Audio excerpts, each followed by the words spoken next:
thing is done. Thus have I wrought, and I will not deny it now.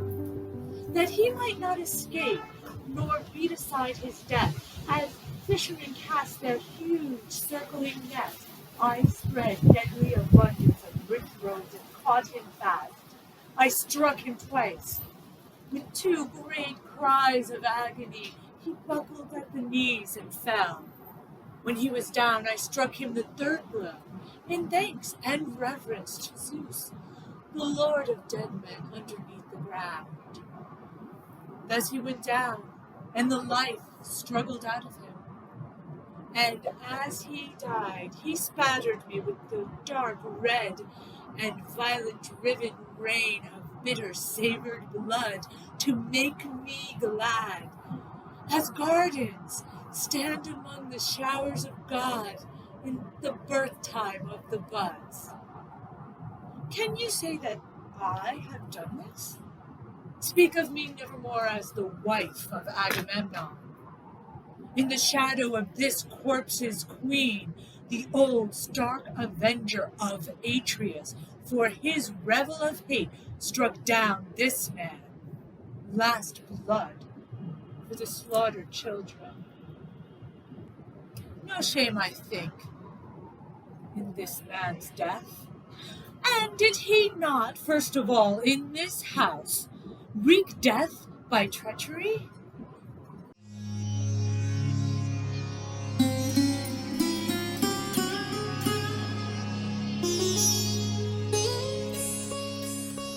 Ah, here are the maidens of the hermitage coming this way to water the shrubs.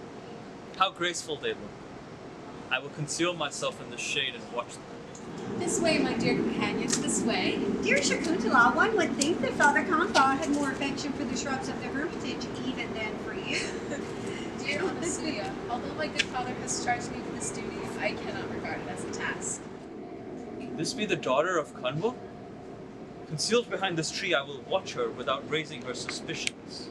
See, dear Shakuntala, there is the young Jasmine you named the moonlight of the grove. Have you forgotten it? Rather will forget myself.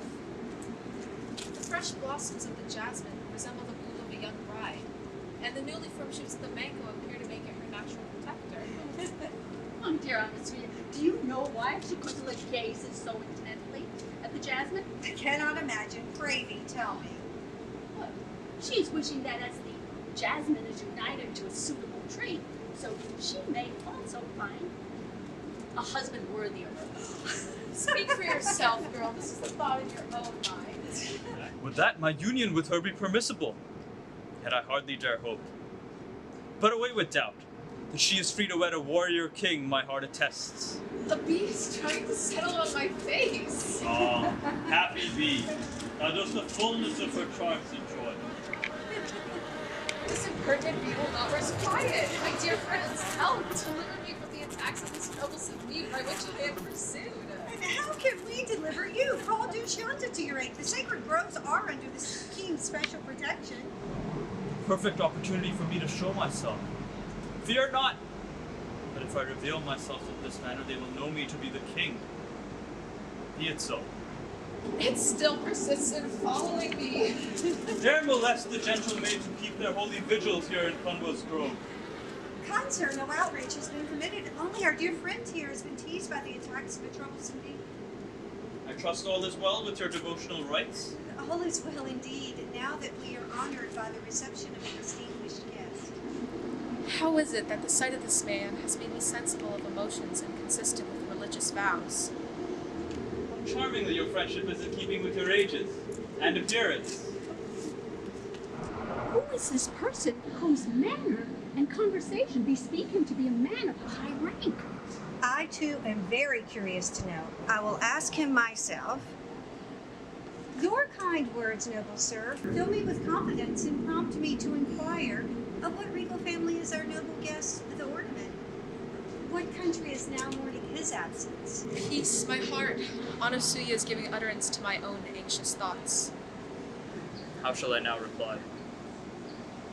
I am the person charged by His Majesty with the administration of justice and religion, and am come to this sacred grove to satisfy myself that the rites of the hermits are free from obstruction. The hermits, then, and All members of our religious society now have a guardian.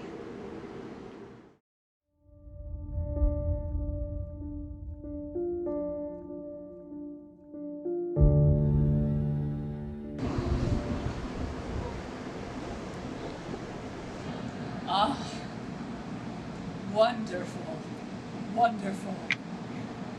Come near, Salome. Come near so that I may give thee thy fee. I pay a royal price to those who dance for my pleasure. I will give thee whatsoever thy soul desireth. What wouldst thou have? Speak. I would that they presently bring me a silver charger. A silver charger! Ah, surely yes, on a silver charger. He is charming, is he not? What wouldst thou have them bring thee on a silver charger? Oh, sweet and fair Salome, thou that art fairer than all the sons of Judea, what may they bring thee on a silver charger? My treasures are thine. What wouldst thou have? The head of your comet. Oh, well said, my son. No, no. It is not that thou wouldst have. Do not listen to thy father's voice. He is forever giving thee evil counsel. Do not heed him. It is not my father's voice that I heed. It is for my own pleasure that I ask for the head of your comet and the silver treasure. Forget not that you have sworn an oath. I know it. Yes, you have sworn an oath. Everybody heard you. You swore it before everybody. Peace. It is not to you that I speak. My son does well to ask for the head of Yokana. She has covered me with insults. She has said unspeakable things against me. One can see that he loves his father well. Do not yield, my son. She has sworn an oath. She has sworn an oath. Peace. Do not speak to me. Salome, I pray thee, be not stubborn. I have ever loved thee. It may be that I have loved thee too much. But this is a terrible thing, an awful thing that thou hast asked of me. It is not fit that thine eyes should look upon such a thing. What pleasure could thou find in such a thing? Hearken, I have an emerald, a great emerald and round, brought to me by the minion of Caesar. Caesar himself carries such a ring. Ask it of me, and I will give it thee. I demand the head of your Kana. Be not so stubborn. I know that is not what you want. Thou sayest that, but to trouble me, because I have looked at thee, and have not ceased looking at thee this night. It is true, thy beauty has grievously touched me, and I have looked at thee overmuch. But nay, I will look at thee no more. Thou knowest my white peacocks? My white peacocks that walk in the garden between the cypress trees? Their beaks are gilded with gold. The grain that they eat is smeared with gold. Caesar himself has no birds like unto my birds. I will give you 50 of my peacocks. I have but 100, and in all the world there are no peacocks as wonderful as my peacocks. I will give them all to you, but thou must loose me from my oath, and ask not of me what thy lips have asked. Give me the head of your Kana. That is well said, my son. As for you, you are ridiculous with your peacocks. Peace. Peace, I tell you. You are always crying out. You cry out like a beast of prey. Your voice wearies me. Peace, I tell you. Think on what thou art doing. This woman comes from God. She is a holy woman. God has put terrible words in her mouth. In the palace, as in the desert, God is with her. He may be, at least, no one can really say for sure, but he may be with her and for her. Peradventure, if some evil befall her, something could happen to me as well. Did she not say that on the night she dies, some evil will happen to someone. On whom will this evil fall if not on me? Remember, when I came hither, I slipped in blood. And did I not also hear the beating of wings? The beating of vast wings? These are ill omens. Salome, thou wouldst not some evil befall me. Give me the head of Ilkana. Thou art not listening. Thou art not listening. Anything that thou desires, anything save this one thing, I will give thee all that is mine, save for the life of this one woman. I will give thee the mantle of the high priest. I will give thee the veil of the sanctuary. Give me the head of Ilkana. Give him what he asked for.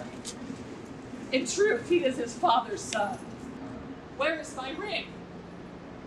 Where is my ring of death? Who has taken my ring?